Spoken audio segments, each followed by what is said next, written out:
بسم الله الرحمن الرحيم. ومن أحسن قولا ممن دعا إلى الله وعمل صالحا وقال إنني من المسلمين.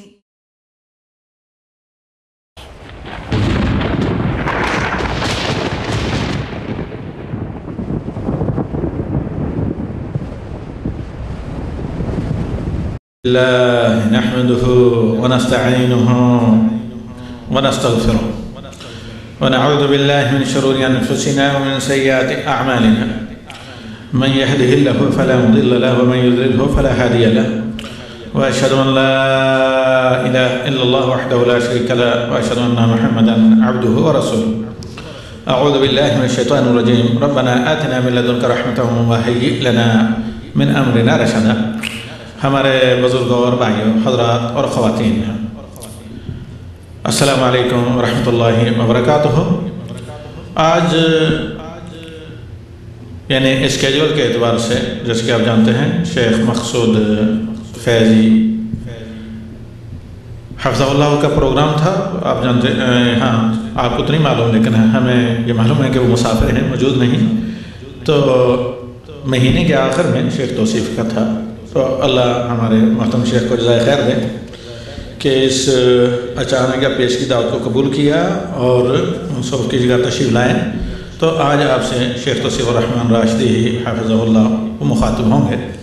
اللہ تعالی ہمیں اور آپ کو ہر شر سے محفوظ رکھیں اور خیر کہنے کی اور خیر پر عمل کرنے کی توفیق دے۔ وما توفیقی الا باللہ علیہ توکلت والیہ انیب وافوض امری الی اللہ۔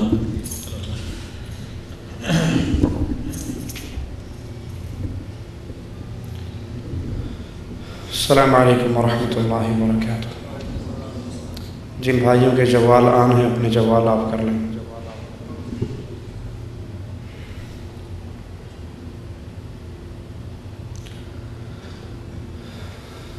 ان الحمد للہ نحمده ونستعینه ونستغفره ونعوذ باللہ من شرور انفسنا ومن سیئات اعمالنا من يهده الله فلا مضل له ومن يضلل فلا هادي له أشهد أن لا إله إلا الله وحده لا شريك له وأشهد أن محمدا عبده ورسوله أما بعد أعوذ بالله من الشيطان الرجيم بسم الله الرحمن الرحيم قل هو الله أحد الله الصمد لم يلد ولم يولد ولم يكن له كفوا أحد۔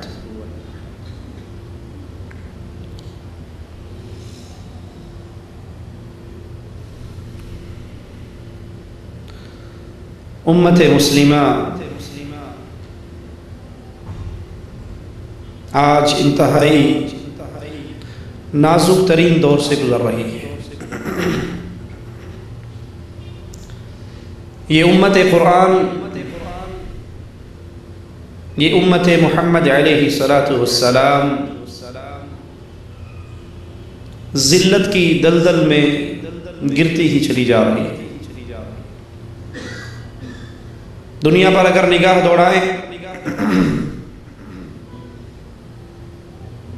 تو ہر علاقے میں اللہ بچائے تو بچائے اس مسلمان قوم کا خون پانی سے زیادہ سستا ہے۔ کہیں یہودی ان پر ظلم کر رہے، کہیں عیسائی ان پر ظلم کر رہے، کہیں یہ ہندوؤں کے ہاتھ سے مار کھا رہے، کہیں کوئی کافر مار رہا، کہیں کوئی کافر مار رہا۔ رسول اللہ صلی اللہ علیہ وسلم کی وہ حدیث آج کے اس دور پر پوری ہوتی ہوئی نظر آ رہی۔ آپ نے فرمایا تھا ایک وقت آئے گا کافر قوتیں تم پہ ایسے ٹوٹ پڑے گی جیسے بھوکا کھانے کے پیالے پہ ٹوٹ پڑتا ہے۔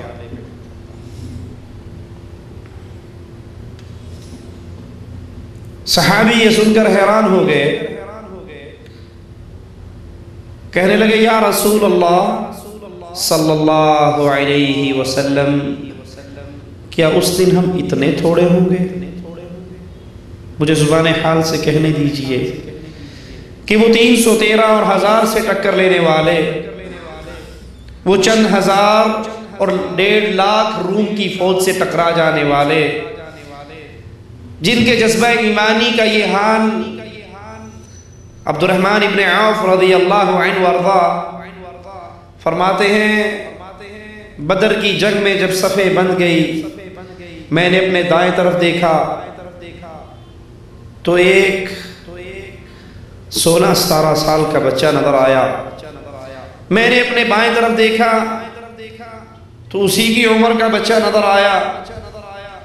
ابھی میں دل میں یہ سوچ رہا تھا کہ دوران جنگ تو انسان چاہتا ہے اس کا دایاں بھی مضبوط ہو اور اس کا بایاں بھی مضبوط ہو، اور میرا دایاں بھی کمزور ہے، میرا بایاں بھی کمزور ہے۔ میں یہ سوچ رہا ہوں اور وہ دائیں طرف والا بچہ کپڑا ہلا کر کہتا ہے چچا ابو جہل کہاں ہے؟ ابھی میں اس کے سوال پر حیران ہوں کہ یہ چھوٹی عمر کا لڑکا اور کفار کے کمانڈر ان چیف کے بارے میں سوال کر رہا ہے۔ اس کا جواب دیا نہیں کہ بائیں طرف والا بھی ہاتھ ہلا کر کہتا ہے چچا ابو جہل کہاں ہے؟ عبد الرحمن رضی اللہ عنہ وارضا کہتے ہیں بھتیجو تم اس کا کیوں پوچھ رہے ہو؟ اس کا سوال کیوں کرتے ہو؟ کہا چچا ہم نے سنا ہے وہ ہمارے آقا جناب محمد الرسول اللہ صلی اللہ علیہ وسلم کو گالیاں دیتا ہے۔ چچا جب اپنے گھر سے نکلے تھے یہ سوچ کر نکلے تھے کہ آج اس دھرتی کے سینے پر یا محمد کا گستاخ رہے گا یا ہم رہیں گے صلی اللہ علیہ وسلم۔ جب صفیں ٹوٹتی ہیں کفار کی تو عبد الرحمن رضی اللہ عنہ وارضا کی نظر ابو جہل پہ پڑتی ہے جو اپنی صفوں کے درمیان گھوم رہا ہے۔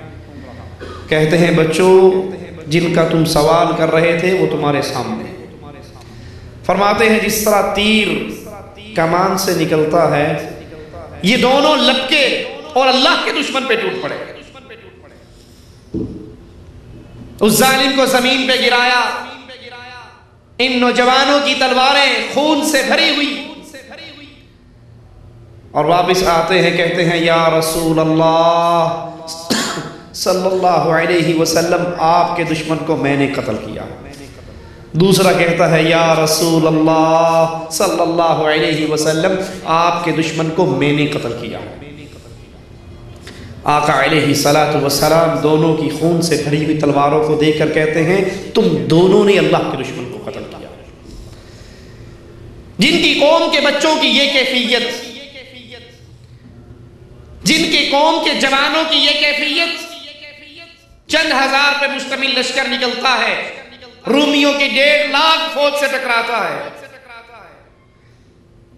ایک سالار شہید ہوتا ہے، دوسرا سنبھالتا ہے، دوسرا شہید ہوتا ہے، تیسرا سنبھالتا ہے، تیسرا شہید ہوتا ہے، تو علم خالد بن ولید رضی اللہ عنہ وارضا سنبھالتے ہیں اور ان کی ہزاروں لاشوں کو گرا کر مسلمانوں کو بچا کر واپس لے آتے ہیں۔ وہ کہتے ہیں یا رسول اللہ صلی اللہ علیہ وسلم کیا ہماری تعداد اس دور کے اندر اتنی کم ہوگی کہ کافر قوتیں ہم پر ایسے ٹوٹیں گی جیسے بھوکا کھانے پہ ٹوٹتا ہے؟ کیونکہ اہل ایمان کبھی تعداد کی بل پہ جنگ نہیں لڑا کرتے، یہ بدر میں نکلے کفار سے لڑنے کے لیے، ان کی کیفیت ہی عجیب تھی۔ کسی کے پاس تلوار ہے تو ڈھال نہیں ہے، بے سر و سواری کا عالم، لیکن کافر ہے تو کرتا ہے شمشیر پہ بھروسہ، اور مومن ہے تو بے تیغ بھی لڑتا ہے سپاہ۔ کہنے والے نے آ کر کہا آقا میں نے اپنی تلوار کو بلند کیا، ابھی کافر کی گردن پہ نہیں چلائی کہ اس کی گردن پہلے ہی کٹ کے گر چکی تھی۔ فرماتے ہیں میرے ساتھی یہ اللہ کے بھیجے ہوئے فرشتے تھے جنہوں نے اس دشمن کو قتل کر ڈالا۔ یا رسول اللہ صلی اللہ علیہ وسلم کیا ہماری تعداد اتنی تھوڑی ہوگی؟ فرمایا نہیں، بل انتم یومئذ کثیر، اس دن تمہاری تعداد بہت ہوگی۔ کہا اللہ کے نبی صلی اللہ علیہ وسلم ہماری تعداد بہت ہوگی اور پھر کافر ہمیں ماریں گے؟ فرمایا ہاں، تمہارے دل کے اندر دو بیماریاں پیدا ہو جائیں، دنیا کی محبت اور موت سے نفرت۔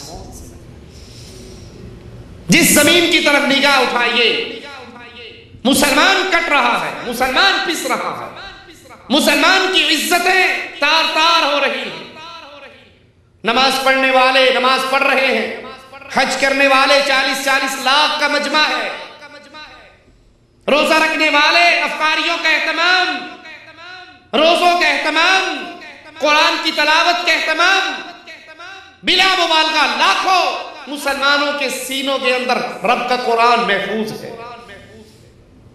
قرآن کی تلاوت بھی ہو رہی، رمضان کے روزے بھی رکھے جا رہے، زکوٰۃ اور صدقے بھی دیے جا رہے، اللہ کے گھر کا حج بھی کیا جا رہا، نمازیں بھی ادا ہو رہی، جمعے بھی ادا ہو رہے، لیکن مسلمان ذلت اور پستی کی طرف گرتا ہی جا رہا۔ جس کو اللہ نے تھوڑی سی بھی عقل دی ہے وہ ضرور سوچتا ہے آخر کیا بچا ہے، آخر کیا بیماری ہے، آخر کون سا مرض ہے۔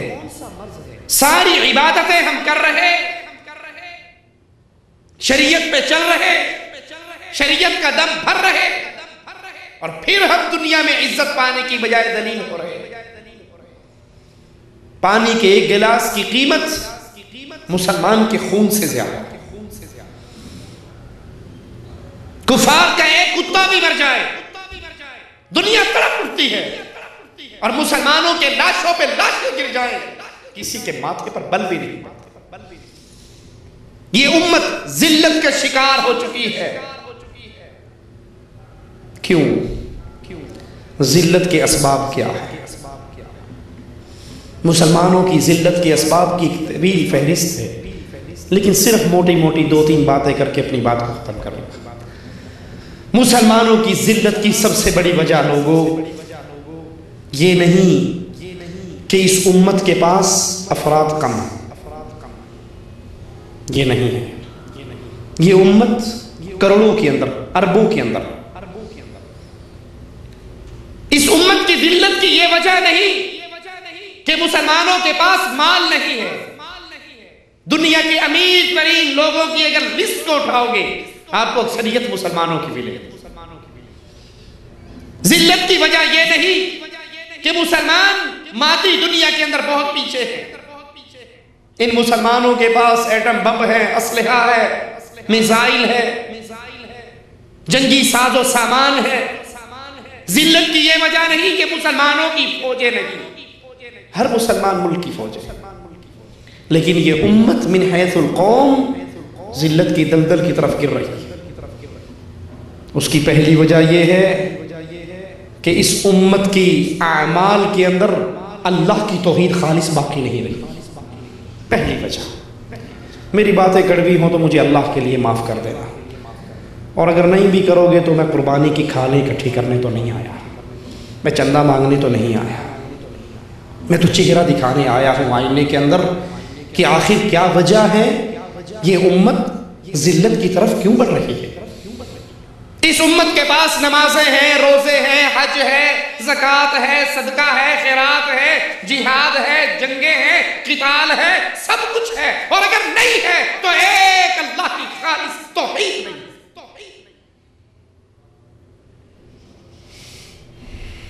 جو جرم کفار مکہ نے کیا، جو جرم یہود و نصارہ نے کیا، سیم وہی جرم بلکہ اس سے بڑھ کر جرم آج یہ کلمہ پڑھنے والی امت کر رہی ہے۔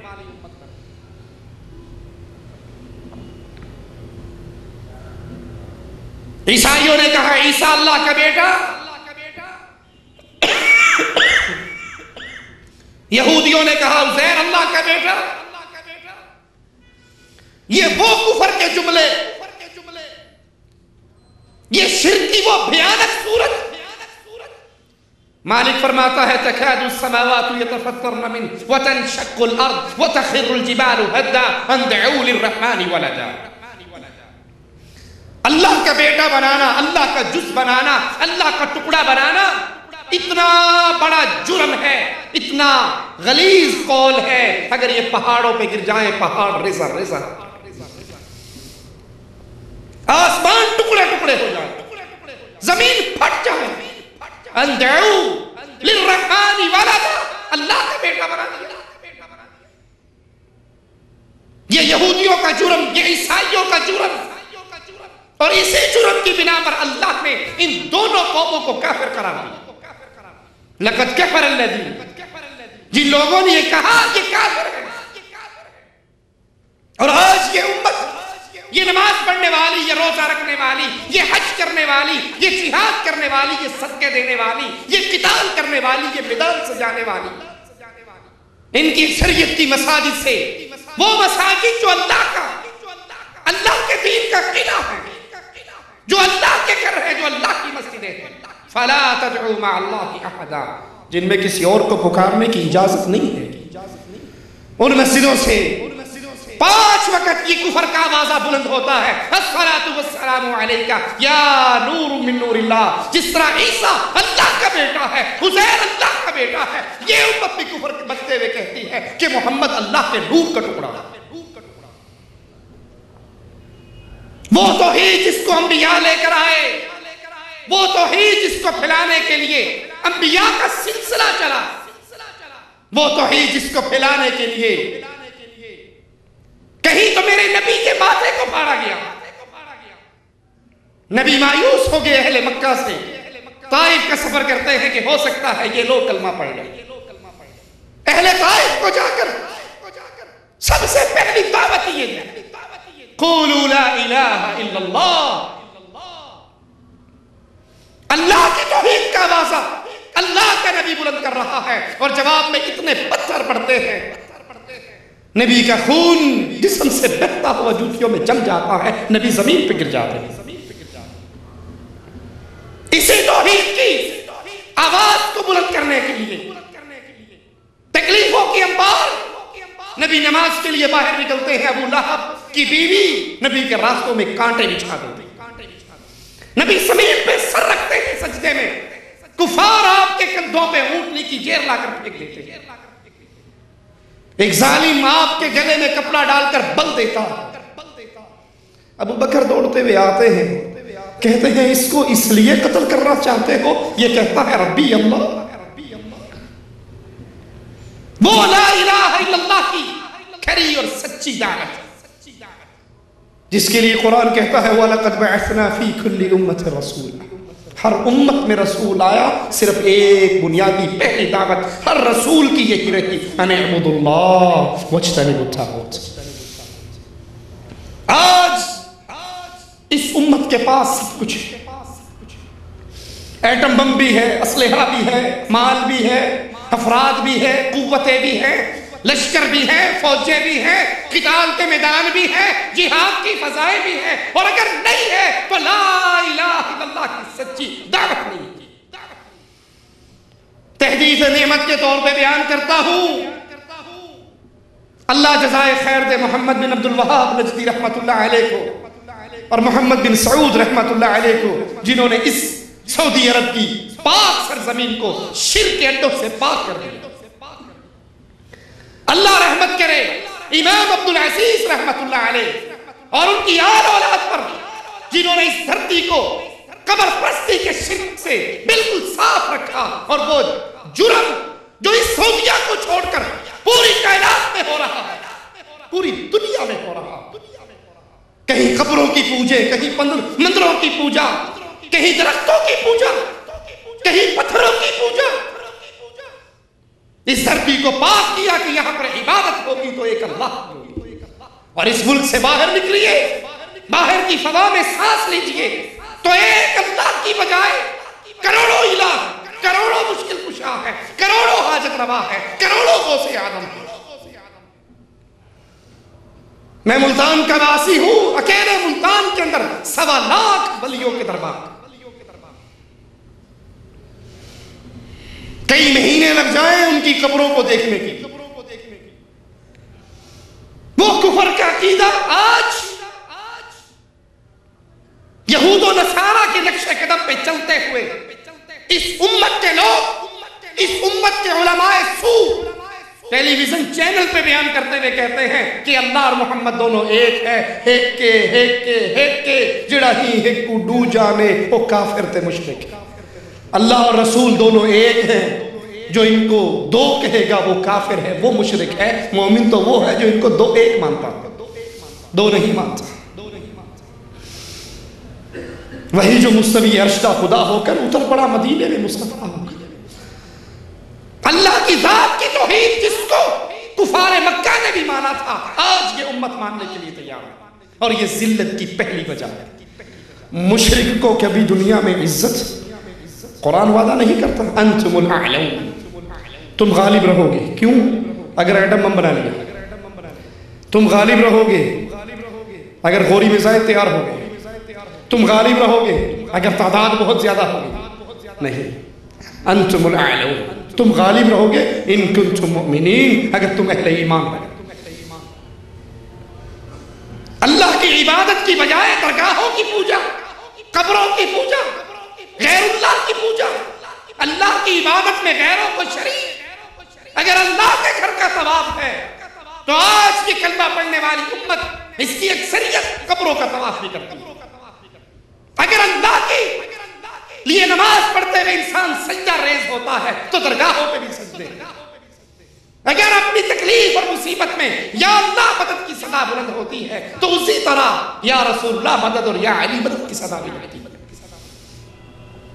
اگر حاجی مینا میں اللہ کے لیے قربانی دیتے ہیں تو قبروں، درگاہوں، درباروں کے اوپر بھی جانوروں کو ذبح کیا جاتا ہے۔ اگر اللہ کے لیے رکوع ہے تو پیروں اور سیدوں کے لیے بھی رکوع ہے۔ اللہ کے لیے قیام ہے تو حضرت کے لیے بھی قیام ہے، قومی جھنڈے کے ترانے کے لیے بھی قیام ہے۔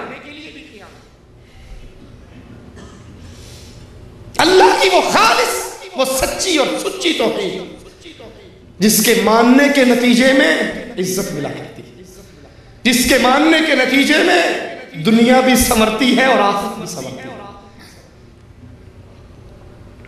وگرنہ یہ عرب کے چرواہے، یہ عرب کے بدو، کبھی پانی پینے پلانے پہ جھگڑا، کبھی گھوڑا آگے بڑھانے پہ جھگڑا،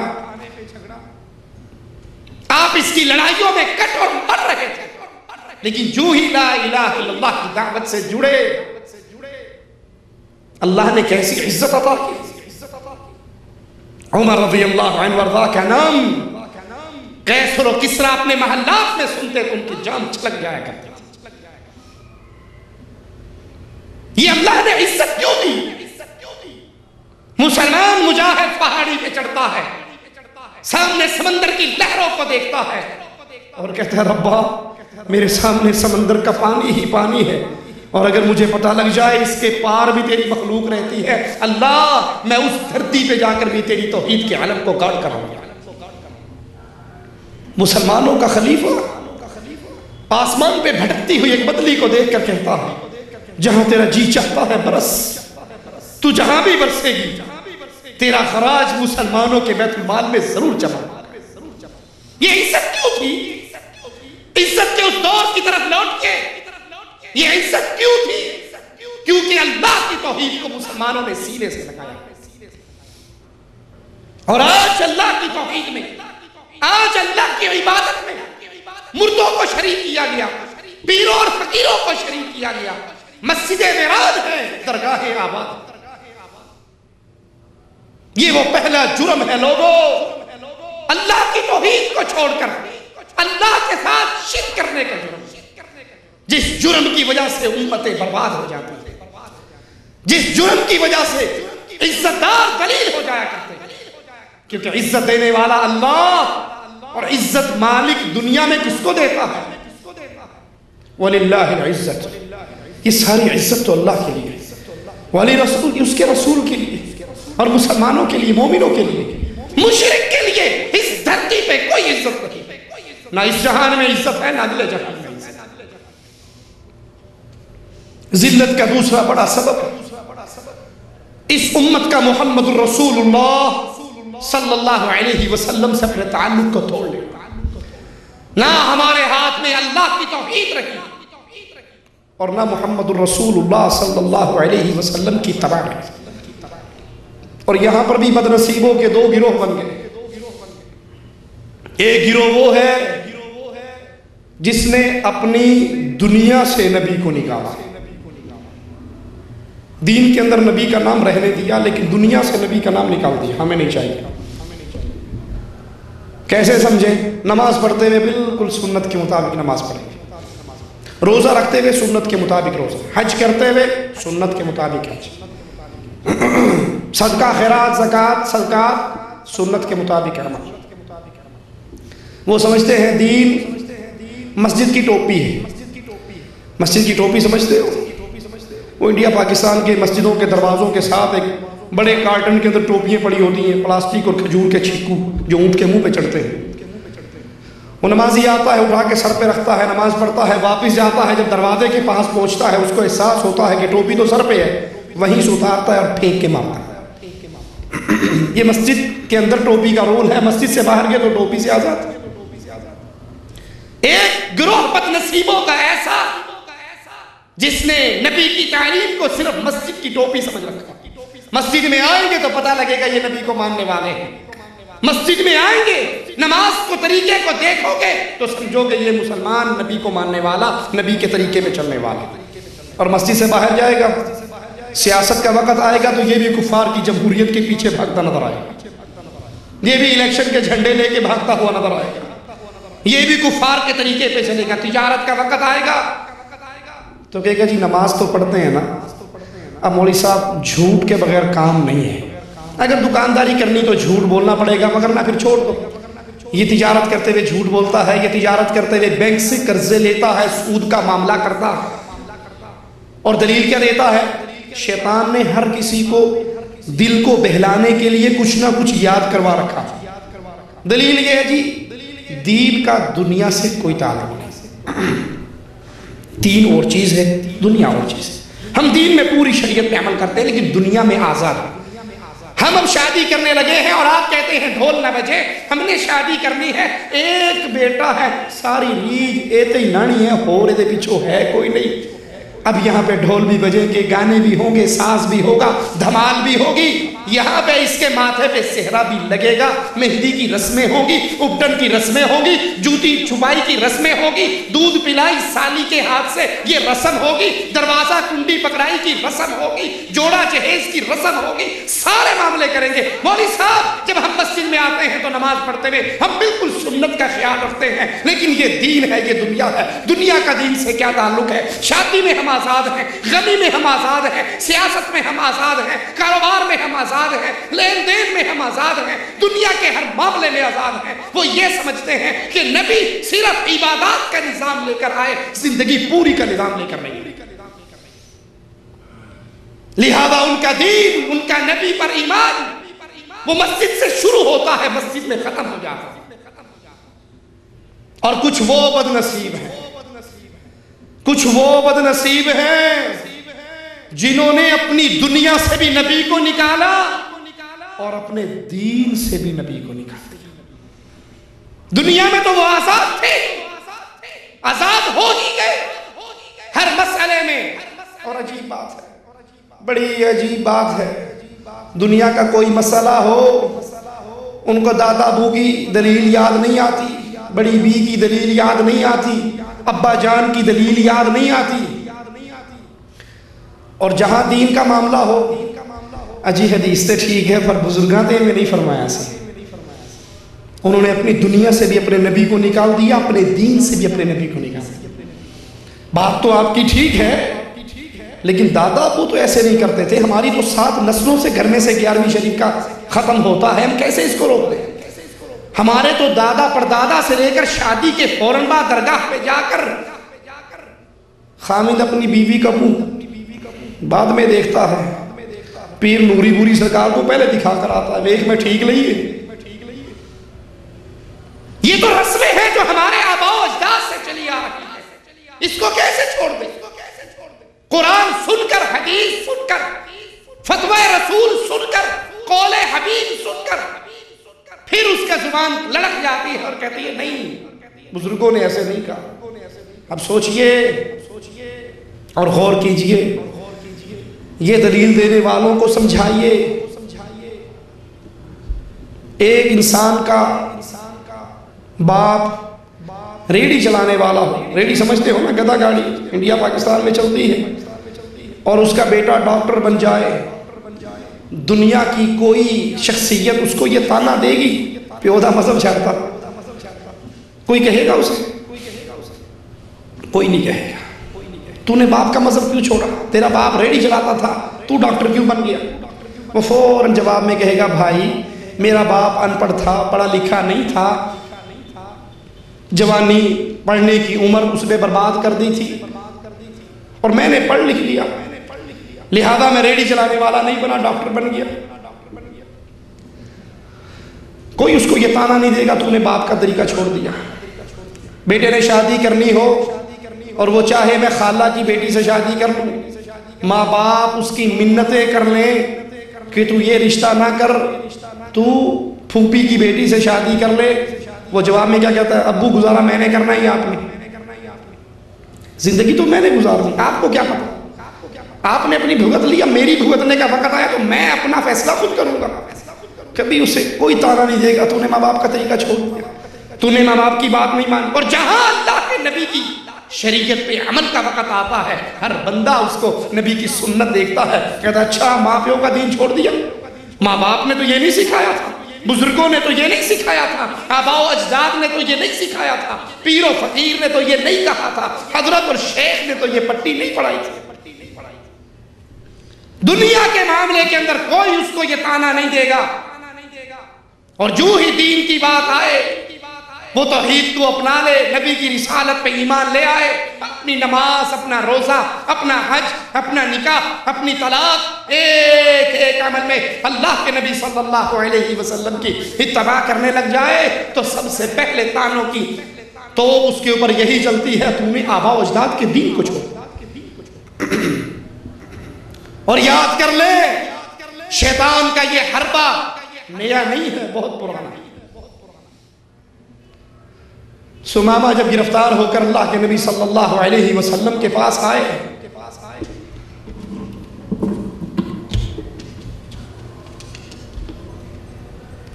رہا کر دیا گیا،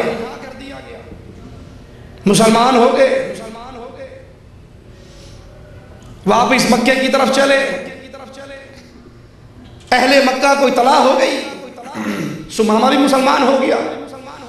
ابو جہل کی پارٹی مکے سے باہر نکل کے استقبال کرتی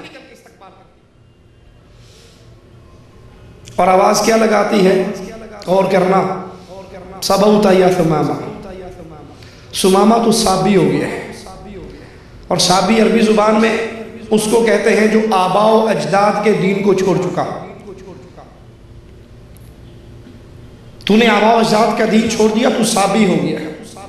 ہمارے ہاں کیا کہتے ہیں؟ تو وہابی ہو گئے، بات برابر برابر ہی۔ وہابی کا مطلب یہی ہے کہ وڈکیاں دی نہیں مانتا ہے، صرف رسول اللہ کی مانتا ہے صلی اللہ علیہ وسلم۔ اور صحابی کا مطلب بھی یہ ہے کہ یہ آباء و اجداد کی بات کو چھوڑ کر ثمامہ رضی اللہ عنہ وردہ کہتے ہیں واللہ ما صبت، اللہ کی قسم میں کوئی صحابی نہیں ہوا بلکہ میں تو محمد رسول اللہ صلی اللہ علیہ وسلم کا متبع بنا۔ اب سنیے انقلاب کسے کہتے ہیں؟ اتباع رسول کیا ہے؟ ثمامہ اپنے گھر سے عمرہ کرنے کے لیے نکلے تھے، رسول اللہ صلی اللہ علیہ وسلم کا کلمہ پڑھتے ہی کیا رنگ چڑھا ثمامہ پر، کہنے لگے یا رسول اللہ صلی اللہ علیہ وسلم، میں تو اپنے گھر سے نکلا تھا عمرے کی ادائیگی کے لیے، آپ کے ساتھیوں نے مجھے اریسٹ کر لیا، گرفتار کر لیا، اب میں مسلمان ہو چکا ہوں، میرا اسلام مجھے پہلا سبق یہ دے رہا ہے اگر نبی اجازت دیں گے تو عمرہ کروں گا، نہیں دیں گے تو نہیں کروں گا۔ میرے لیے کیا حکم ہے یا رسول اللہ؟ آپ اجازت دو گے عمرہ کروں گا، اور آپ اجازت نہیں دو گے تو عمرہ نہیں کروں گا. یہ ایمان ہے، یہ اسلام ہے. جب انسان لا الہ الا اللہ محمد الرسول اللہ اس کا اقرار کرتا ہے، پھر اس کی اپنے وجود پہ حکومت ختم ہو جاتی ہے. وہ ایک ایک عمل میں رسول اللہ صلی اللہ علیہ وسلم کا پابند بن جاتا ہے. اہل مکہ کے پاس آئے، کہنے لگے اللہ کی قسم گندم کا سب سے بڑا تاجر میں ہوں، تمہارے گھر میں گیہوں میرے ذریعے سے آتے ہیں، جب تک مجھے میرا نبی اجازت نہیں دے گا تمہیں ایک دانہ بھی گندم کا نہیں دے گا، ایک دانہ. یہ اشہد ان محمد رسول اللہ کا تصویر بولتی ہوئی آواز ہے کہ میری تجارت، میری عبادت، میری نماز، میرا ایک ایک عمل اب پابند ہے محمد الرسول اللہ صلی اللہ علیہ وسلم. اور یہ عزت کا راستہ ہے، نبی کی اتباع عزت کا راستہ ہے. جس نے اللہ کے حبیب علیہ السلام کو اپنی زندگی کا امام، زندگی کا قائد، زندگی کا رہبر، زندگی کا رہنما تسلیم کیا اور اپنے آپ کو پابند کر لیا محمد الرسول اللہ صلی اللہ علیہ وسلم کی تعلیمات کی روشنی میں، اس کو عزت کیسے ملی؟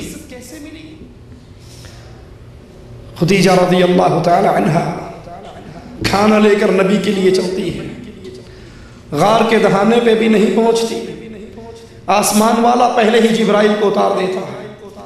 یا محمد صلی اللہ علیہ وسلم، یہ خدیجہ آ رہی ہے، اس کو اس کے رب کا سلام کہنا، اس کو اس کے رب کا سلام کہنا، اور اس کو بتانا اللہ نے تیرے لیے جنت میں موتی کا ایک محل تیار کر دیا. بلال رضی اللہ عنہ وارضا نہ حسب و نسب میں دنیا کی ڈیمانڈ کے مطابق، نہ خوبصورتی میں دنیا کی ڈیمانڈ کے مطابق، لیکن اپنی زندگی کو محمدی بنایا. زندگی کے ہر عمل میں اپنے لیے راہ نجات امام الانبیاء کو سمجھا. نتیجہ کیا نکلا؟ آقا علیہ السلام پوچھتے ہیں بلال کیا عمل کرتے ہو؟ میں جنت میں تمہاری جوتیوں کی آواز اپنے سے آگے سنا. کیا عمل کیا ان صحابہ نے؟ عمر رضی اللہ عنہ وارضا سے کہتے ہیں عمر میں نے جنت میں ایک بڑا خوبصورت محل دیکھا. میں نے پوچھا یہ محل کس کا ہے؟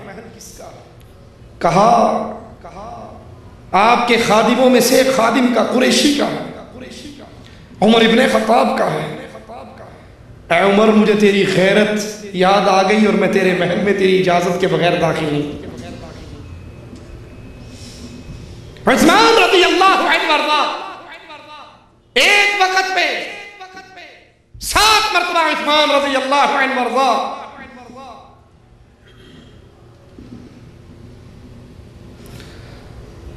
اللہ کے نبی علیہ السلام کے سامنے آپ کی ڈیمانڈ پوری کرتے ہیں. نبی جو مانگتے ہیں عثمان دیتے ہیں، اور اللہ کے نبی صلی اللہ علیہ وسلم بارہا یہ کہتے ہیں عثمان فی الجنہ، عثمان فی الجنہ، عثمان فی الجنہ.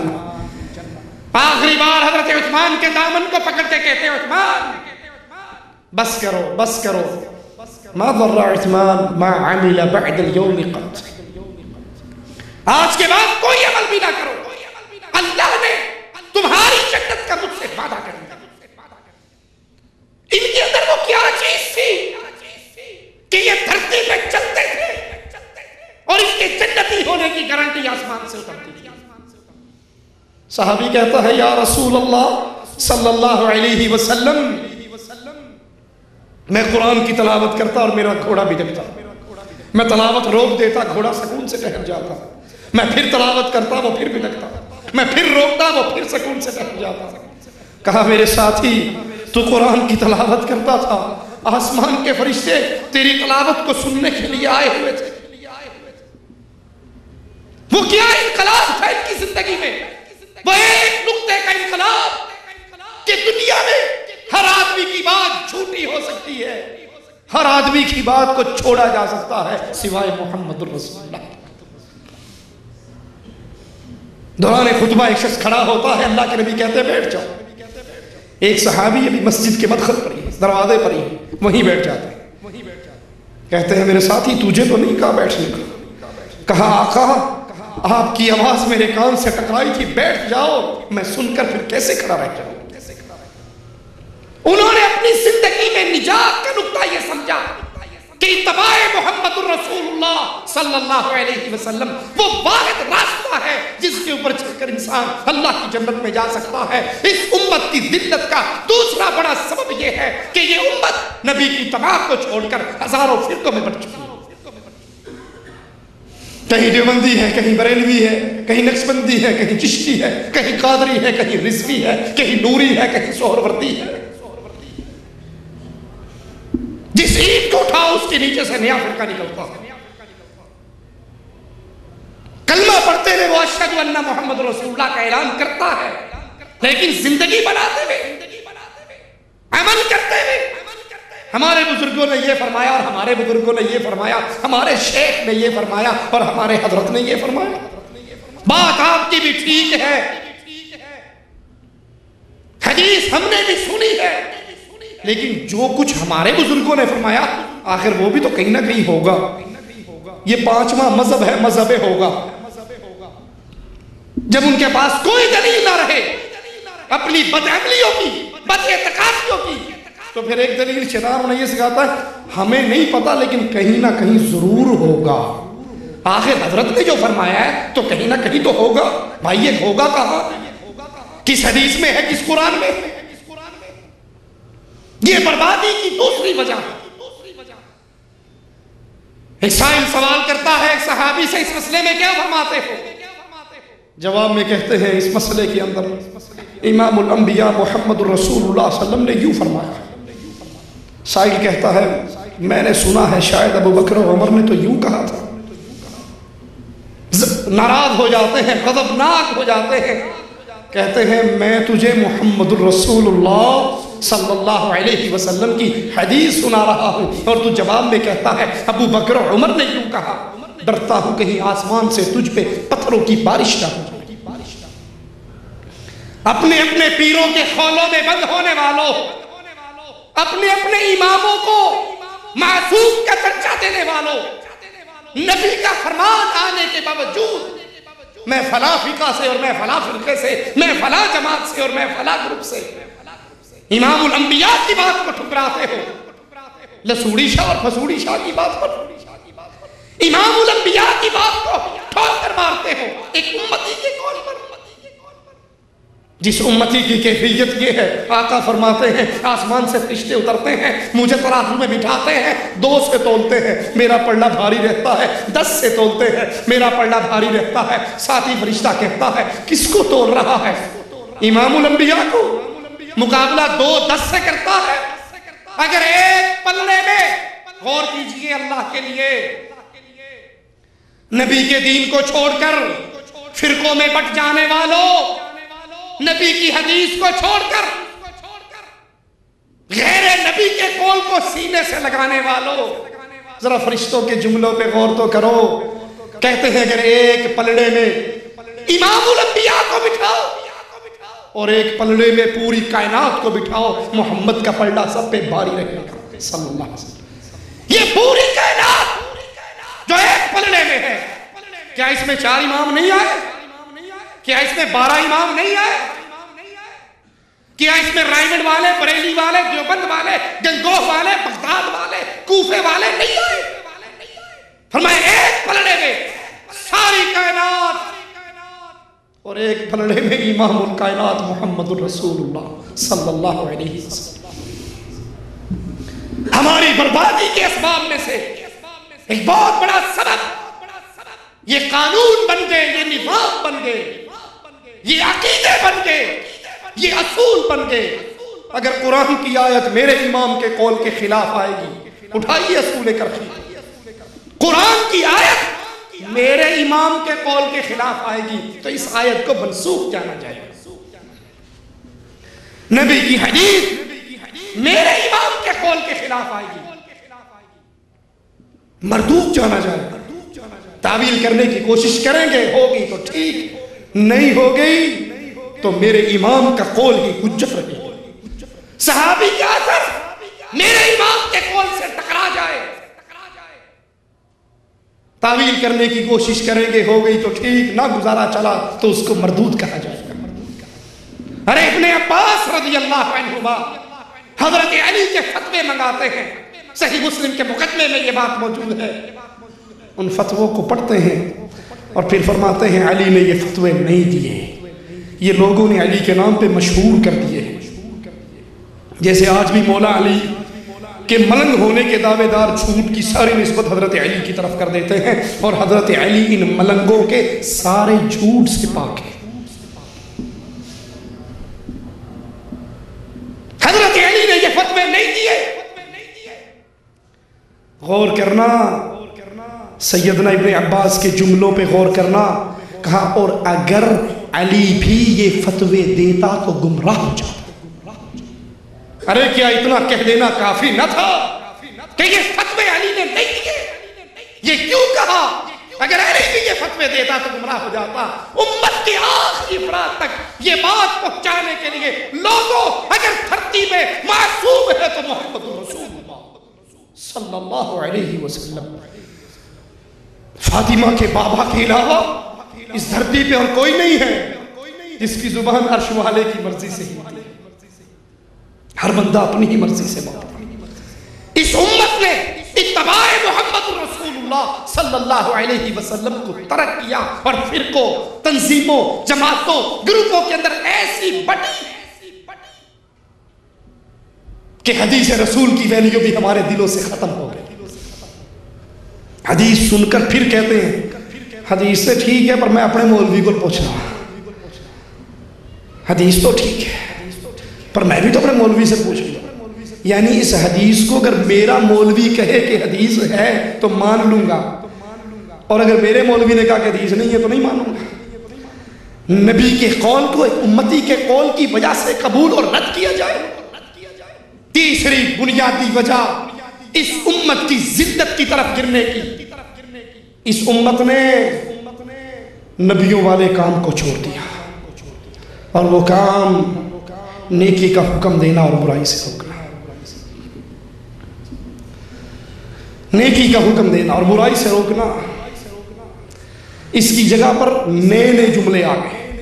اللہ کے نبی صلی اللہ علیہ وسلم نے کیا فرمایا تھا؟ اے لوگوں تمہاری مثال اس کشتی کے مسافروں کی طرح ہے جو دو منزلہ کشتی ہو، نیچے والی منزل کو پانی چاہیے، وہ اوپر جاتے ہیں، سمندر میں ڈول نکالتے ہیں اور پانی لے کر آتے ہیں۔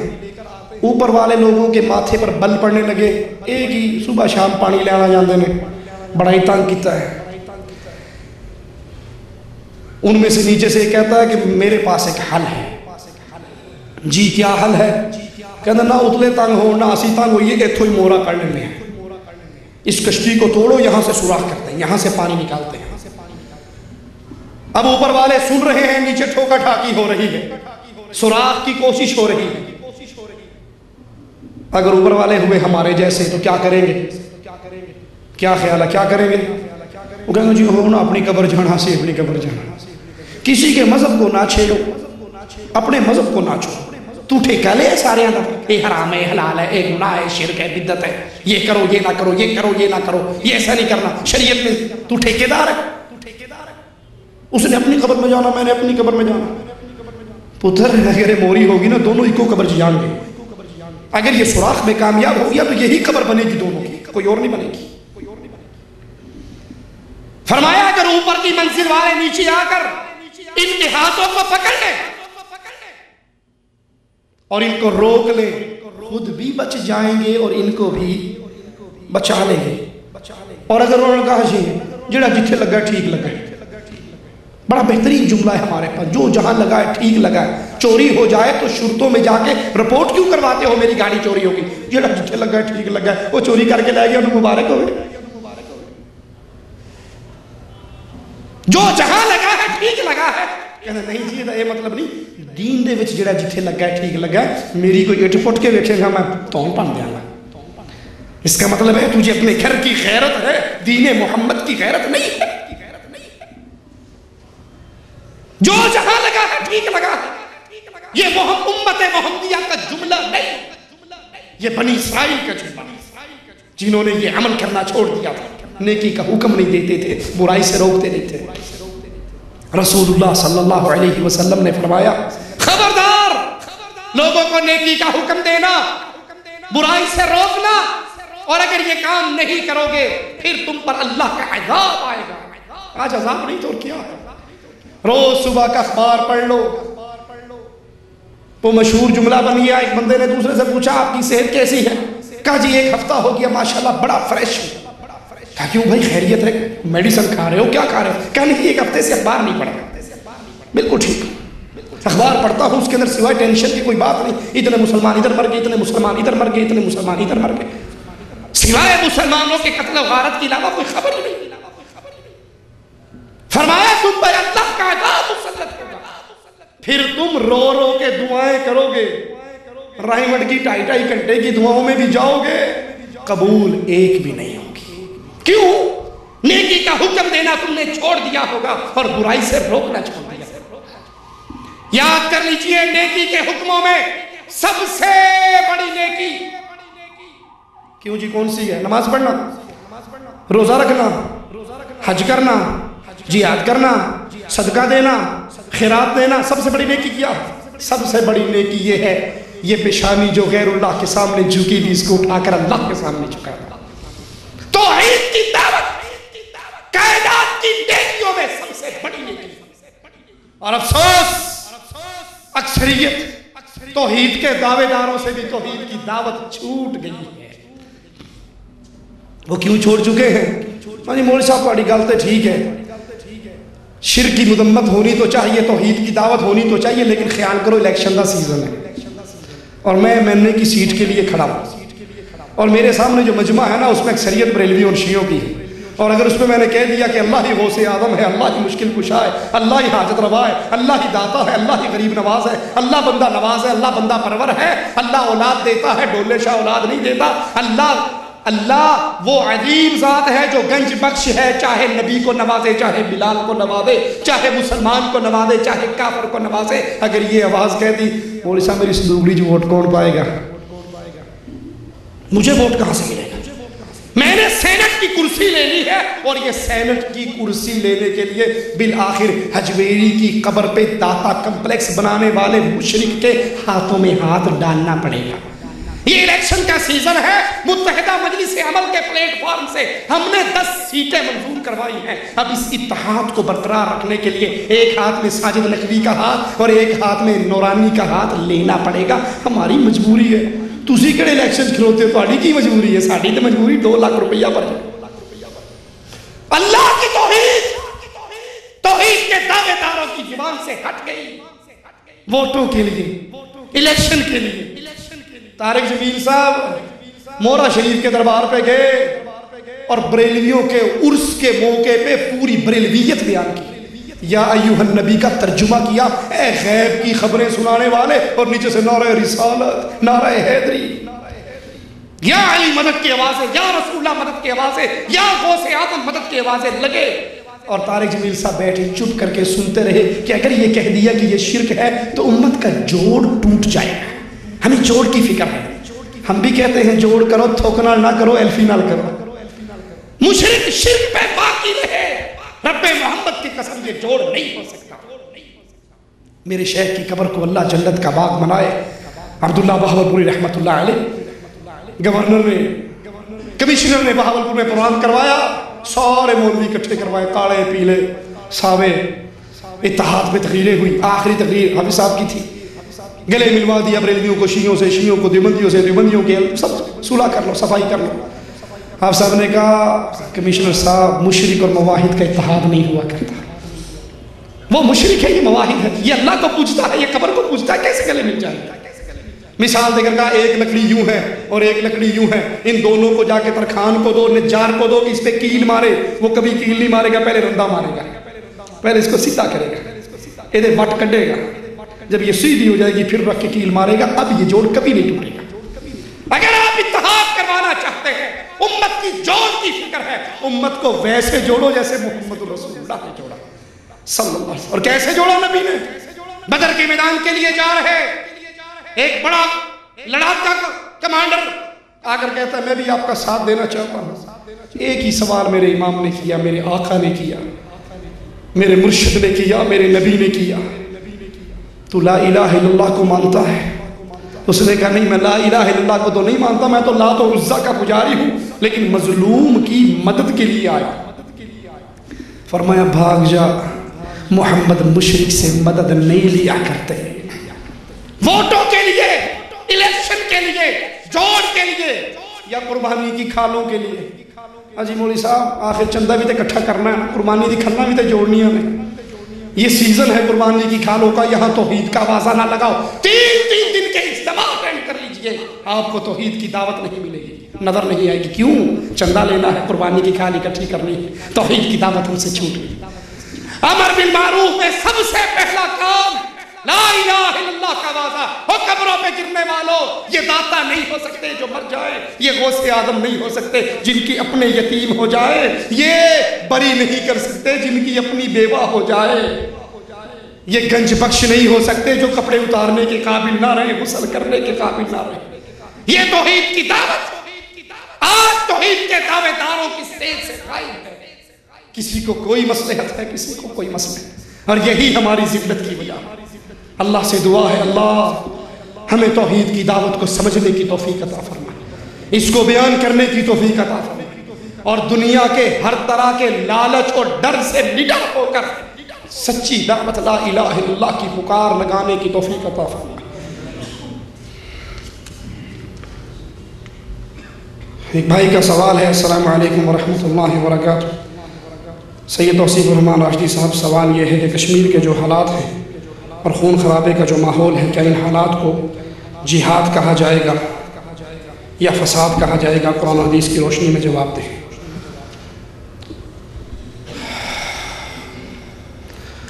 اگر کسی بھائی نے یہ بات سمجھنے کے لیے لکھی ہے تو اللہ ہم سب کو حق کہنے، سننے، سمجھنے اور عمل کرنے کی توفیق عطا فرمائے، اور اگر سمجھنے کے علاوہ کوئی اور اس کے پیچھے اس کا آپشن ہے تو اللہ میں ہر طرح کے فتنوں سے محفوظ رکھے۔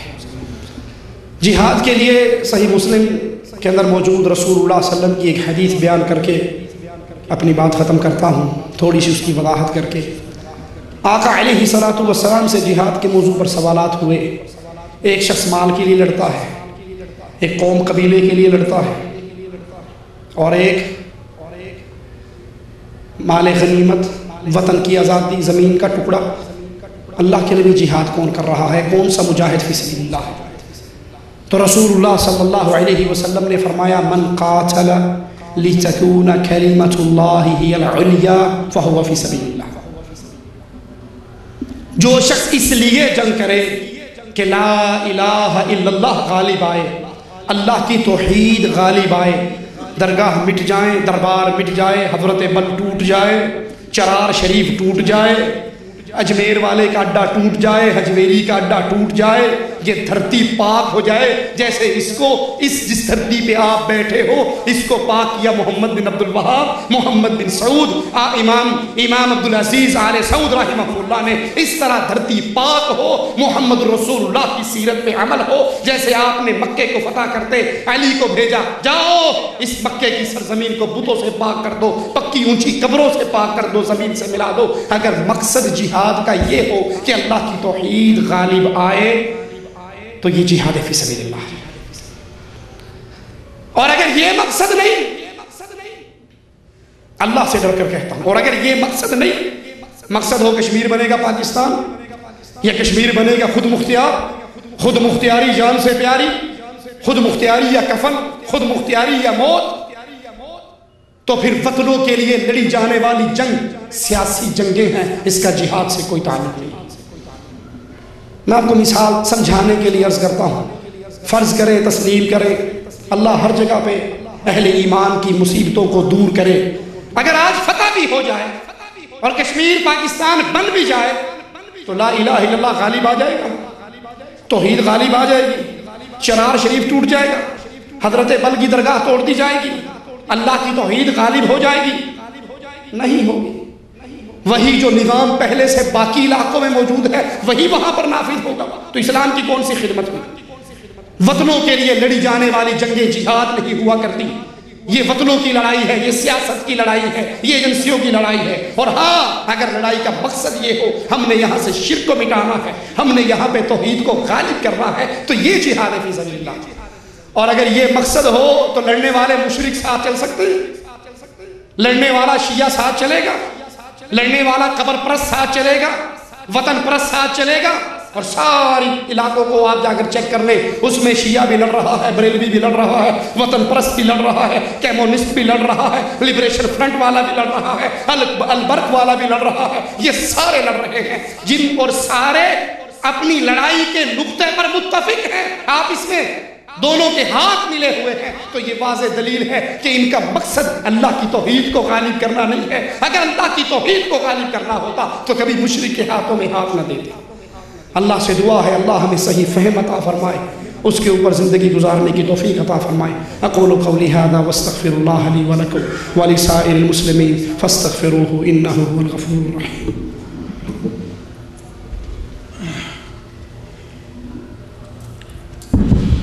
السلام علیکم ورحمۃ اللہ وبرکاتہ۔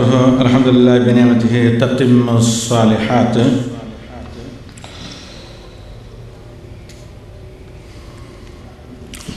اللہ تعالیٰ سے التجا ہے کہ اللہ تعالیٰ ہمیں اللہم ارنا الحق حقا ورزقنا اتباعہ وارنا الباطل باطلا ورزقنا اجتنابہ ربنا آتنا من لدنک رحمۃ وہیئ لنا من امرنا رشدا۔ اللہ رب العالمین سے دعا ہے کہ اللہ تعالیٰ تمام عالم اسلام میں مظلوم مسلمانوں کی مدد فرمائے اور ہمیں توفیق دے کہ جس چیز کا ہمیں علم ہو بات کریں۔ تو اس اللہ کی زمین میں یقیناً بے شمار ایسے لوگ ہیں جو اعلاء کلمۃ الحق کے لیے کام کرتے ہیں۔ تو اس وقت ہمارے سامنے ہمارے ایک کینی بھائی ہیں جنہوں نے اسلام قبول کیا ہے، تو یہ آپ کے سامنے صرف کلمہ توحید شہادتین کو دہرائیں گے۔ ان کو مبارکباد دیں اور اس سے کے بعد میں بھول نہ جاؤں، ایک اعلان ہے، کل بروز جمعہ بعد نماز عشاء مسجد عبداللہ ابن مسعود حنک میں شیخ توصیف الرحمن راشدی کا خطاب ہوگا۔ لکھا یہاں پر عنوان لعنت جہیز۔ یہ اردو زبان بڑی خطرناک ہے، یہ صحیح ہونا چاہیے کہ جو ہے جہیز ایک لعنت۔ تو اس میں تمام لوگوں کی یہ کہا گیا ہے کہ شرکت فرمائیں۔ جی ہاں، ویسے کہ بعض لوگوں کو اس پر اعتراض ہے کہ بھئی ہدیہ اور کھانے کا ذکر نہ کریں، اس سے ہماری توہین ہوتی ہے، لہذا درود سننے کے لیے جو جانا چاہیں تو جائیں۔